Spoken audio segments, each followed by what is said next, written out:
Hey, the fellow creators, have you ever had those days where you just can't make content? And I'm not talking you can't film it because it's rainy or something like that. I mean, literally, like, you just can't think of ideas. You can't think of content to create. You're just like drawing a blank.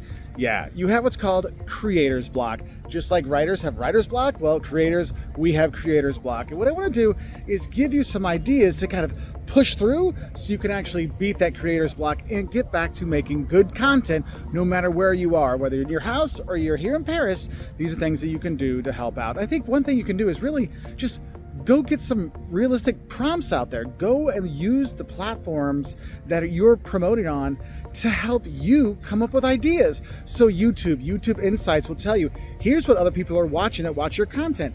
TikTok, their creative center, will give you ideas for other topics that are trending.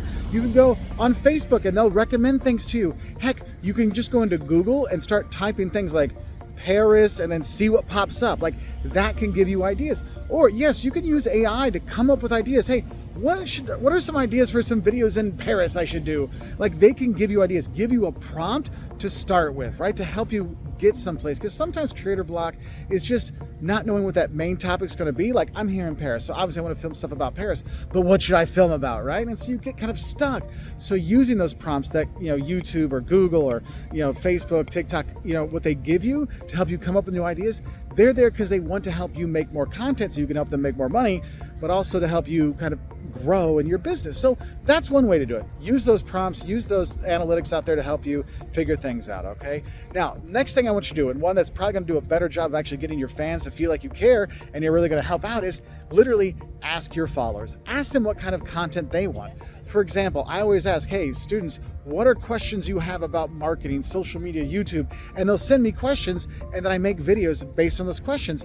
I'm not sure what to do, but you know what? I got a list of 20 questions that our fans sent us, so I can make videos on that. And the thing is, one, you're engaging with your fans, you're showing you care about them, you're answering their questions, and that people feel good when you answer their questions online, right? And so that kind of helps you out. And also, it helps you get over that creator's block, because at least then, well, I don't know what to do, but I know what my fans want, so I'll give something that they like. So go check your comments, go check your DMs, and see what your fans and followers are asking for. That can help you give you an idea to get started, okay? Now, another thing I think is really important to do is sometimes if you've got writer's block, maybe you repurpose old content. For example, I started making these 100-ish hours of a destination where I go take all of my old videos on Paris and I put them together in a 3-hour-long compilation. No, it's not a new video in terms of the stuff is new, but it's a new way of putting it together. I've repurposed it into this compilation video. Or maybe you chop up some of your old videos to make something else. Or what you do is you take an old video that did well and you do something else with it. Maybe you make an infographic out of it. Maybe you write a blog about it, or you have a blog and you make a video about that blog. Or if I have I have a video on the 10 sites to see in Paris, but what if I made 10 separate videos, little videos talking about each one of the sites? That could be something as well. So you're going and repurposing that old content into something you can use now, and that can help you out. And it doesn't have to be videos. Like, you could literally, I can make a carousel of the 10 sites and make an Instagram post about that, a Facebook post about that. Heck, I could put them together and make it into like a reel or something as well. So you can do that. So repurposing those old content, that can be helpful, especially in those days you're like, I don't know what to do. I need something kind of easy. Well, this was popular before. I can redo a little bit of that. I can redo that, repurpose it. That can help out. Now, another thing is you can look at your competition or look at your industry overall and see, what are people creating in your industry? Are they doing new topics? Is there something out there? Is it, hey, you know what? I see the food thing. People are just making videos of what I ate for 48 hours here in Paris. I could do that. And the thing is, you want to put your own spin on it. You're not just copying, you put your own thing. So I am literally filming videos of all the food I'm eating here in Paris in 72 hours and my parents, and I want to put it together in a video. It's like, oh yeah, I saw that was popular with them. I could do that too.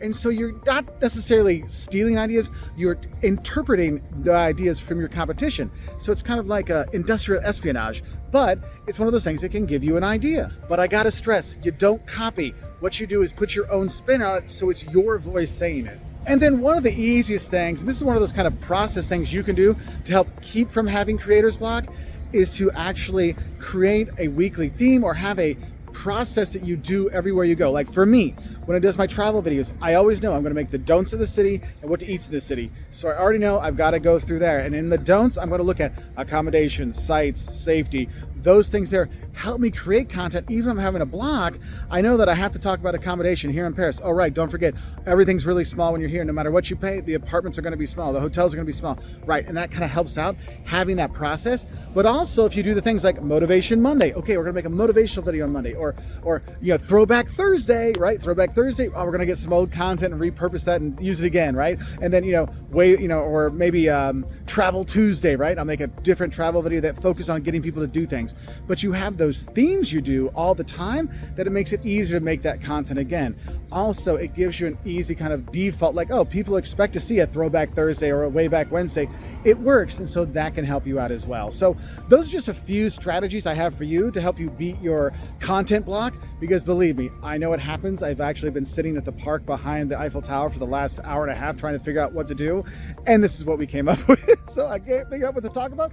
I'll talk about my problems. And that's one thing you can also do as well. Create the content about what you're doing. Those behind the scenes things, that's also a good one that people want to see what it's like being a content creator. Anyway, I wish you all the best. I'll say au revoir from here in Paris, and good luck with that creator's block. Get back there and create. Just think about something. React to this video. There you go. Make a reaction video to this.